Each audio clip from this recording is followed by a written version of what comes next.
الحمدللہ والصلاۃ والسلام علی رسول اللہ، اما بعد۔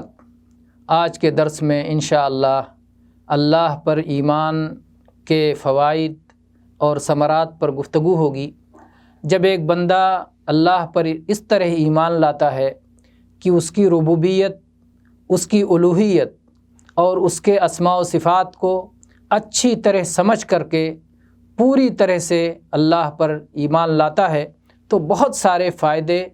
اور بہت سارے ثمرات اسے حاصل ہوتے ہیں۔ اس میں ایک فائدہ تو یہ ہے کہ وہ بندہ اللہ پر ایمان لا کر دنیا اور آخرت کی سعادت حاصل کرنے والا بن جاتا ہے، بلکہ دنیا اور آخرت کی سعادت حاصل کرنا ایمان ہی پر موقوف ہے۔ جو بندہ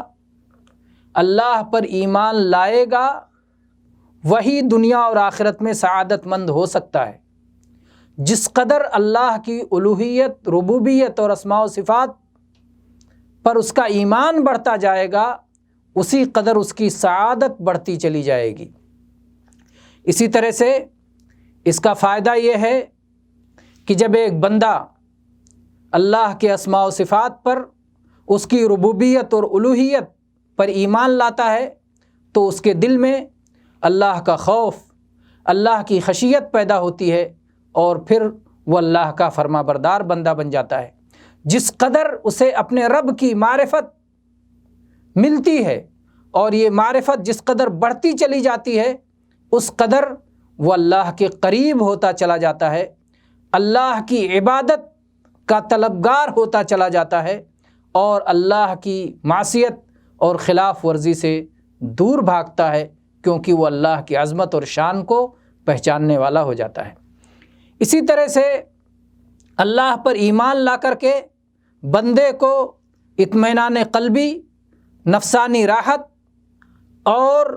امن اور ہدایت نصیب ہو جاتی ہے، جیسا کہ اللہ تعالیٰ نے قرآن پاک میں فرمایا الذین آمنوا وتطمئن قلوبہم بذکر اللہ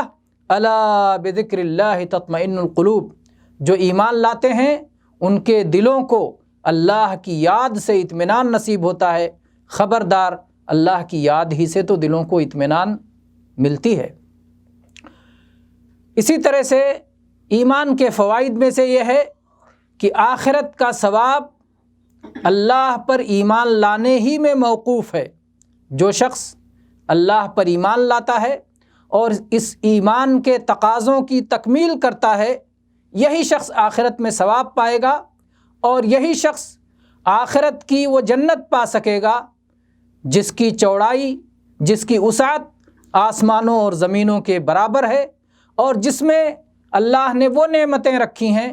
جن نعمتوں کو کسی آنکھ نے دیکھا نہیں، کسی کان نے سنا نہیں اور کسی دل میں کھٹکا نہیں، اور اسی ایمان کی بنا پر ہی انسان جہنم کے عذاب سے، آگ کے سخت ترین اور تکلیف دہ عذاب سے نجات اور چھٹکارا پا سکتا ہے، اور اسی ایمان کی بدولت وہ اللہ کی رضا اور خوشنودی حاصل کر سکتا ہے کہ جس کے بعد پھر اللہ کبھی ناراض نہیں ہوگا، اور یہی ایمان انسان کو وہ لذت بھی عطا کرے گا جس کے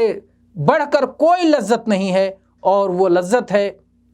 اللہ تبارک و تعالیٰ کے دیدار کی لذت، اللہ تبارک و تعالیٰ کو دیکھنے کی لذت، کہ جس میں کسی قسم کی کوئی تکلیف نہیں اور کسی قسم کا کوئی گمراہ کن فتنہ نہیں۔ تو وہ لذت، دیدار الہی کی لذت ایمان کی وجہ سے ہی حاصل ہو سکتی ہے۔ اسی طرح سے ایمان باللہ ہی وہ چیز ہے جو انسان کے اعمال کو درست کرتا ہے اور انسان کے اعمال کو اللہ کے ہاں قابل قبول بناتا ہے۔ اگر ایمان باللہ نہ ہو تو اعمال قبول نہیں ہوتے، اعمال رد ہو جاتے ہیں، چاہے جتنا عمل کیا گیا ہو، چاہے جتنے قسم کے اعمال کیے گئے ہوں، سب کے سب مردود ٹھہرتے ہیں۔ جیسا کہ اللہ تعالیٰ نے فرمایا وَمَن يَكْفُرْ بِالْإِيمَانِ فَقَدْ حَبِطَ عَمَلُهُ وَهُوَ فِي الْآخِرَةِ مِنَ الْخَاسِرِينَ، کہ جو ایمان چھوڑ کر کفر اختیار کر لے گا تو اس کا عمل برباد ہو جائے گا اور وہ آخرت میں خسارہ اٹھانے والوں میں سے ہو جائے گا۔ اور ایسے ہی اللہ تعالیٰ نے فرمایا وَمَنْ أَرَادَ الْآخِرَةَ وَسَعَى لَهَا سَعْيَهَا وَهُوَ مُؤْمِنٌ فَأُولَئِكَ كَانَ سَعْيُهُمْ مَشْكُورًا، کہ جو لوگ آخرت کو چاہتے ہیں اور آخرت کے لیے کوشش کرتے ہیں اس حال میں کہ وہ صاحب ایمان ہیں، تو اللہ تبارک و تعالیٰ ان کے کوششوں کی قدر فرمائے گا۔ لیکن جو صاحب ایمان نہیں ہے تو ان کی کوشش ان کے کام نہیں آئے گی۔ اسی طرح سے صحیح ایمان اللہ پر، اللہ کی ربوبیت، اللہ کی الوہیت اور اللہ کے اسماء و صفات پر صحیح طور سے ایمان لانا، یہی وہ عمل ہے کہ جس کی بنا پر انسان حق کا پابند ہوگا اور علمی اور عملی طور پر حق کی پیروی کرے گا، حق کو اختیار کرے گا، اور اسی بنا پر اس کے دل میں وہ استعداد پیدا ہوگی جس کے ذریعے سے واعظ و نصیحت کا وہ اثر قبول کرے گا، اس کی فطرت انحراف سے محفوظ ہوگی، اس کا ارادہ، اس کی نیتیں درست ہوں گی، نیکیوں میں سبقت کرے گا، اور ایسے ہی حرام کاموں سے،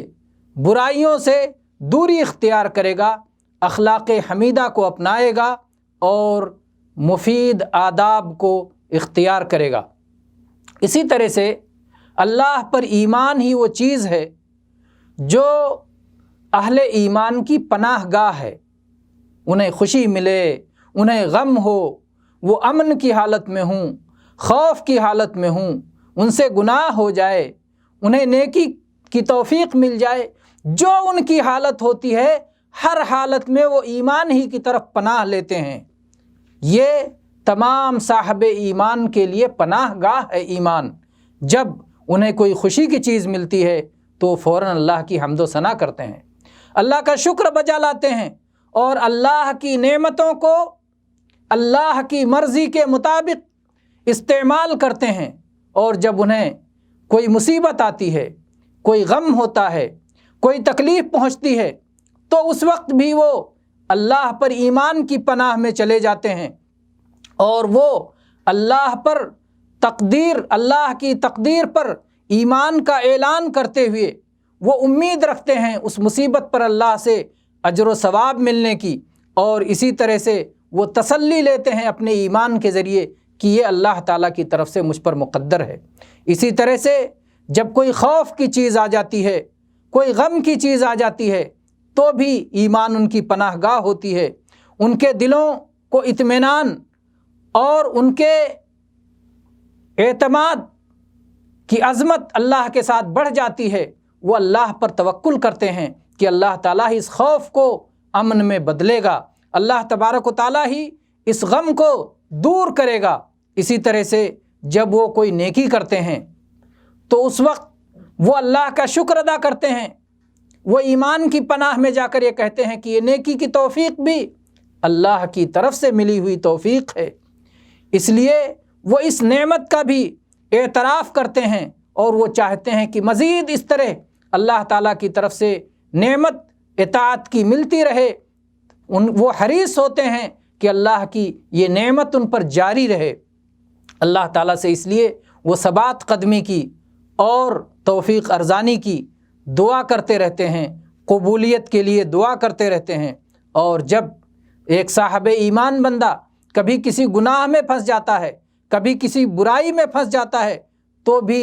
اللہ پر ایمان ہی اس کی پناہ گاہ ہوتی ہے۔ فوراً وہ ایمان کے نتیجے میں اس کی آنکھیں کھل جاتی ہیں، وہ توبہ کرتا ہے، اللہ سے گڑ گڑاتا ہے، اور اس گناہ کے نتیجے میں جو آفت آنے والی ہوتی ہے اس آفت سے نجات کے لیے اللہ کی طرف رجوع کرتا ہے۔ بہرحال ایمان ہر حالت میں ایک صاحب ایمان کی پناہ گاہ ہوتی ہے۔ اسی طرح سے اللہ تعالیٰ کی محبت جب ایک بندے کو حاصل ہوتی ہے، اللہ کے نام اور کمالات اور اوصاف وہ سیکھتا ہے اور ان کی معرفت حاصل کرتا ہے، تو اللہ کی محبت اس کے دل میں پیدا ہو جاتی ہے۔ اور یہ فطری چیز ہے کہ انسان کسی خوبی والے سے محبت کرتا ہے، اور اللہ تعالیٰ کی خوبیاں اور کمالات اعلیٰ کہ جس میں کسی قسم کا نقص نہیں ہے، جیسے جیسے وہ اللہ کی عظمت اور اللہ کی شان کو اور اللہ کی بڑائی کو سمجھتا جاتا ہے، ویسے ویسے اس کے دل میں اللہ کی محبت بڑھتی چلی جاتی ہے، اور جب اللہ کی محبت بڑھتی جاتی ہے تو اس کے سارے اعضاء اس اللہ کو راضی کرنے کے لیے لگ جاتے ہیں اور اس مقصد کی تکمیل میں لگ جاتے ہیں جس مقصد کی خاطر اللہ تعالیٰ نے اسے یہ وجود عطا کیا ہے، اسے یہ زندگی دی ہے۔ اسی طرح سے جب انسان اللہ کے اسماء و صفات کا علم حاصل کرتا ہے تو اس کی وجہ سے اس کا یقین بڑھ جاتا ہے، اور وہ یہ جانتا ہے کہ اس پوری کائنات میں تصرف کرنے والا اور اس کائنات میں الٹ پھیر کرنے والا اور اس کائنات کو چلانے والا اکیلا تنہا اللہ ہے، جس کا کوئی شریک نہیں ہے، اور اس کی وجہ سے وہ اللہ کے سوا ادھر ادھر نہیں دیکھتا، وہ اللہ ہی پر توکل کرتا ہے۔ دنیا کا فائدہ ہو، آخرت کا فائدہ ہو، ہر طرح کے دینی اور دنیاوی مصالح و فوائد کو حاصل کرنے کے لیے وہ اللہ ہی کی طرف رجوع کرتا ہے، کیونکہ وہ اللہ کی عظمت کو اور اس کے کمال اور جمال اور جلال کو اور اس کی بڑائی کو اور اس کی کبریائی کو سمجھتا ہے، اور اسی میں ایک بندے کی کامیابی اور کامرانی ہے۔ اسی طرح سے اللہ تبارک و تعالیٰ کے ناموں اور صفات کو اگر کوئی شخص شمار کرتا ہے اور اس میں غور و فکر کرتا ہے تو حقیقت یہ ہے کہ دنیا کا سارا علم انہی کے اندر ہے۔ کیوں؟ اس لیے کہ اس دنیا میں یا تو ایک طرف کائنات ہے جو اللہ کی تخلیق ہے، یا ایک طرف اللہ کی شریعت ہے جو اللہ کا حکم ہے۔ خلق اور امر انہی دونوں چیزوں کا مرکب یہ پوری کائنات ہے۔ تو یا تو انسان کائنات میں غور و فکر کرتا ہے، اور یا انسان شریعت میں غور و فکر کرتا ہے، اور سارے علوم کی بنیاد یہی دونوں چیزیں ہیں۔ تو اس طرح سے وہ ہر علم کا مرجع اور ہر علم کی بنیاد اس کے پاس آ جاتی ہے۔ اسی لیے جو شخص اللہ کے اسماء و صفات کو شمار کر لے اور اسماء و صفات میں پوری طرح غور کر لے تو حقیقت یہ ہے کہ تمام علوم اس کے پاس آ جائیں گے، تمام مفید علوم اس کے پاس آ جائیں گے، اور مضر اور نقصان دہ علوم کا وہ سمجھنے والا